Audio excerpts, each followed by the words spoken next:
guys knew more about the Nakba, what happened, and you knew a story of a Nakba survivor. Now we have to know how it looks like. How it looks like if you if you are a refugee. أهلا وسهلا كنا ناطرينك ما بلش أبلش غير لا تيجي. So I'm going to start with a small story. First of all, you should know, I'm going to repeat this. I live in a refugee camp. I've never seen Palestine. I am not allowed into Palestine. Okay? But yet, I know that I'm from Palestine, and even if I was born in this refugee camp. So this guy you see in front of you is my friend and my neighbor back in the camp. His name is Ibrahim. Ibrahim is 18 years old, and that's how I left Ibrahim. But now, like around 10 days ago, I found this photo of Ibrahim. And don't look away, you're gonna see way worse more photos than these in my presentation. So, Ibrahim, I talked to my parents, I called them and I asked them what happened to Ibrahim. And they told me that Ibrahim killed himself. Why did he kill himself? Because Ibrahim actually could not continue his education, and he could not, of course, find any job opportunity. So he wanted to travel to Europe illegally through the ocean. And he talked to his parents about this. His parents, of course, refused. And when they refused, because they were afraid that he would die or drown in the ocean as other refugees, so he found no hope and he killed himself. But why could an 18-year-old man or young man kill himself? Or what is it like to live inside a refugee camp so that you may end up killing yourself? First of all, you guys have to know what is a Palestinian refugee. Palestinian refugees are persons whose normal place of residence was Palestine between June 1946 and May 1948, and who lost both their homes and means of living as a result of the 1948 Arab-Israeli conflict. That's according to the UNRWA. We have, of course, Palestinian refugees all over Jordan, Syria, Iraq, Lebanon, and we have Palestinian refugees inside and camps inside the West Bank and Gaza. But mainly I'm going to talk about the refugees in Lebanon for two reasons. It's because I live there and I know the most about them, and because they have the worst life among all the refugees. This photo is where I live. That's where I live. That's Burj al-Barajni refugee camp. This camp is in the capital of Lebanon, Beirut. Of course, we have we have 3 more refugee camps inside Beirut. We have Shatila, we have Sabra, and we have Mar Ilyas, and this is Burj al-Barajni. Burj al-Barajni, the area of Burj al-Barajni is 1/3 of a square mile, which is 900 meters squares.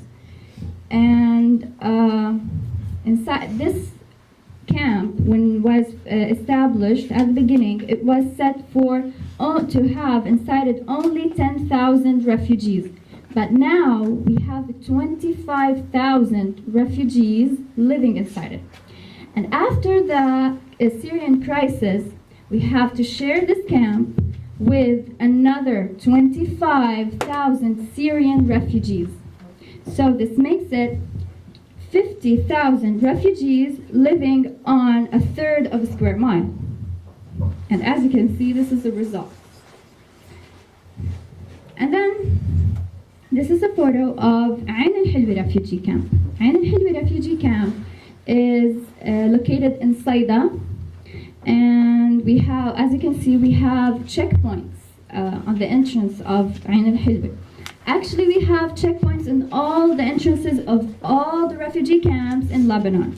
And I'll tell you why later. But we cannot go into the camps without passing by these checkpoints. This is another photo for Ain al-Hilwa refugee camp. The area of Ain al-Hilwa refugee camp is 1 square mile. And we have inside it 80,000 refugees living there.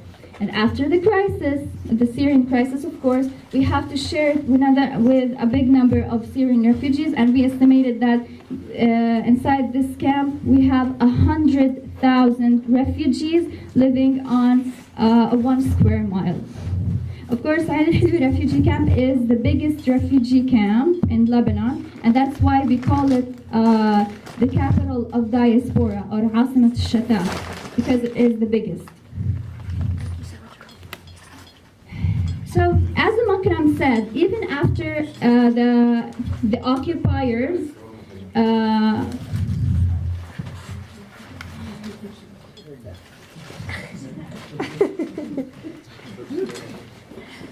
she's a teacher.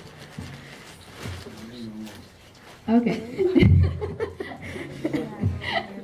So even after, as Akram said, even after the occupiers exiled us from our homeland, they forced us out from our homeland, they didn't leave the refugees alone. They followed them into Lebanon. And this photo you see in front of you is a place where people used to live, where ordinary people used to live, and they actually demolished this place. Now, this camp, it is Nakba refugee camp, no longer exists. It was demolished in the year of 1972, killing most of the people that were living inside it. Of course, they were Palestinian refugees, and they were Lebanese too.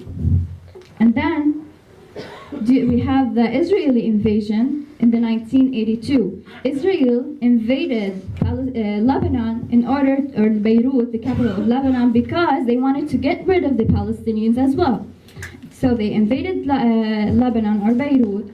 They destroyed Ain al-Hilwa refugee camp. This is a photo of Ain al-Hilwa refugee camp. This is how it was someday. Of course, people reconstructed it and things went well, but this is how the Israeli aircrafts, or what the Israeli aircrafts did to Ain al-Hilwa refugee camp. And we have another refugee camp that was destroyed by the Israeli aircraft, which is Al-Rashidiyya refugee camp, but we do not have photos for that camp. And then, in the same year, we have the Sabra and Shatila massacre. The 19th of September, the 19th of September of the same year, in 1982, as I told you, the Israelis wanted to get rid of the Palestinian presence inside Beirut. So there was a deal between Israeli forces and between the PLO fighters, the Palestinian Liberation Organization. The deal stated that the fighters would leave Beirut, and in return, the US government would guarantee the safety of civilians inside the refugee camps, inside Sabra and Shatila refugee camps. And what happened, this is how the US government guaranteed the safety of the refugee camps. The Israeli forces surrounded the camps, the two camps, the Sabra and Shatila camps, surrounded them, and they did not allow anybody to leave the camp. Of course, the fighters had left already, and they let militias into the camps, into the two camps, and these militias started to kill people, civilians, kids and women inside, and elderly people inside these two camps for 48 hours, for 48 continuous hours. At the end, there was more than 1,500 people killed in this massacre, in Sabra and Shatila massacre.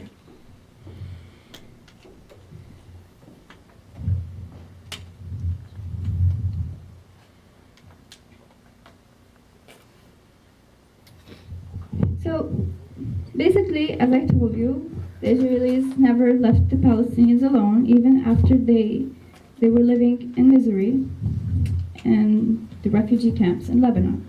Now we have to know how the refugees are living inside Lebanon. First of all, you guys to know that we have two types of refugees in the camps, or in Lebanon, precisely. We have the undocumented Palestinian refugees, and these refugees are not recognized by the Lebanese authority, as if they do not exist. They have no IDs, they have no travel documents, they cannot leave Lebanon, and they cannot even move freely around Lebanon because they do not exist. So because they do not have any identification documents, so that's why and of course they're not allowed into any private schools, and they're not allowed to get married, because if they got married, they'll inherit the same conditions for their kids. So that's the first type of refugees we have. And then we have the registered Palestinian refugees, and this is who I am. I have an ID that says that I am a political Palestinian refugee in Lebanon. And of course I have a travel document, not a passport, a travel document that does not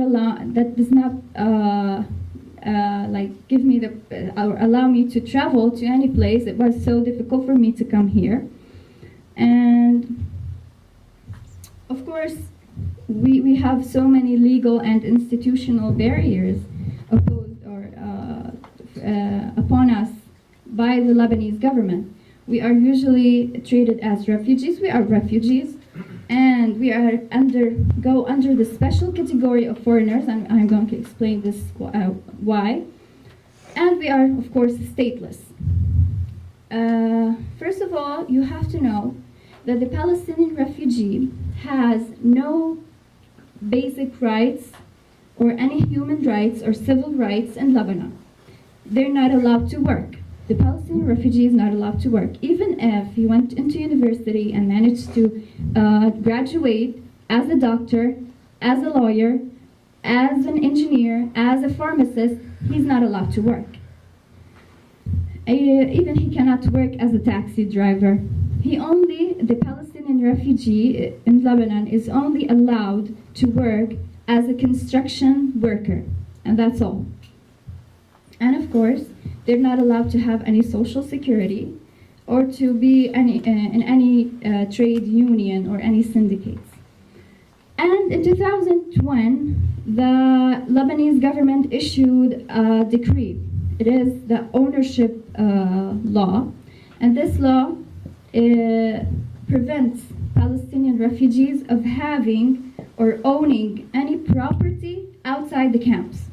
So you cannot buy your own house outside the camp. You cannot buy any building, any real estate or property outside the camps. And if you had any properties before the issuance of this decree, after you die, the properties go to the Lebanese government, not to your family. And after a couple of years, the Lebanese government also issued a new decree or a new law. It started to prevent the Palestinian, it was restrictions on the building materials. They prevented the building materials from entering the refugee camps, so that they prevent Palestinians from building any new houses or buildings inside the camp. So the Palestinians are not allowed to build anything inside the camps, and are not allowed to have or own their own properties outside the camps. And this is how basically the Palestinians are living in Lebanon. So why they're living this way, why the Lebanese government is doing that? Because Lebanon is Lebanese government is not our enemy. Of course, it's not fair that they are doing this, but we know why they are doing this. It is because they are afraid that the Western governments, if the Lebanese authorities shows that they are okay with the Palestinian existence on their land, the Western governments would make them or force them resettle the Palestinian refugees inside their lands, which is a thing that neither the Lebanese nor us want. And that's why we have to live through all of this just because we cannot go back to our land. So basically the only solution, the only and one solution for the Palestinian refugee problem is the 194 resolution, the right to return resolution, and that's it. And thank you.